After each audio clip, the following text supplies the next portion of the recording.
এই মুহূর্তে আমাদের রিজনে নর্থ ওয়েস্টার্লি উইন্ড রয়েছে। যেহেতু নর্থ ওয়েস্টার্লি উইন্ড রয়েছে, ফলে তাপমাত্রা কিন্তু একটু ফল করবে। আজকে আমরা 1 ডিগ্রি দেখেছি ফল, আগামীকাল আর তারপরের দিন হয়তো 2 থেকে 4 ডিগ্রি আরও ফল আমরা এক্সপেক্ট করছি। ম্যাক্সিমাম টেম্পারেচার 2 ডিগ্রি ফল, মিনিমাম টেম্পারেচার 4 ডিগ্রির কাছাকাছি, 2 থেকে 4 ডিগ্রির কাছাকাছি ফল এক্সপেক্টেড।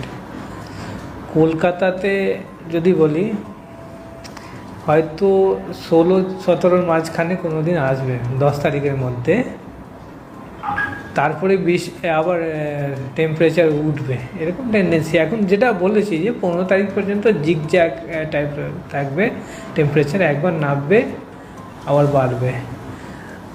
কারণ হিসাবে যেটা বললাম, নর্থ ওয়েস্টার্লি উইন্ড রয়েছে। আর সাউথ বেঙ্গলে আগামী 5 দিন ড্রাই ওয়েদার। নর্থ বেঙ্গলে দার্জিলিং বাদ দিয়ে অন্য জেলাগুলোতে কিন্তু ড্রাই ওয়েদার কন্টিনিউ করবে, কোনো ওয়েদার সিস্টেম নাই।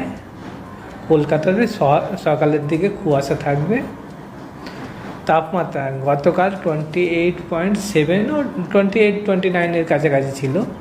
আগামী 10 তারিখ পর্যন্ত কলকাতার তাপমাত্রা 25 থেকে 26-এর কাছাকাছি, আর মিনিমাম আজকে 20 রয়েছে। কালকে এক্সপেক্টেড অ্যারাউন্ড 17-18, আর পরের দিন আর 1 ডিগ্রি হয়তো নামবে। 16 থেকে 17 একদিন আসবে আমাদের কলকাতাতে। 10 তারিখের পর আবার টেন্ডেন্সি থাকবে যে এরা গ্র্যাজুয়ালি কিন্তু রাইজ করবে, আবার 20-র কাছাকাছি চলে আসবে। ইমিডিয়েটলি কোনো ওয়েদার সিস্টেম আমরা দেখছি না, ফেয়ার ওয়েদার এক্সপেক্ট করছি। দিনের বেলা যেটা বলছি যে শীত হয়তো সেরকম থাকবে না, late night early morning pleasant শীত হবে, এরকম একটা প্রবলেম।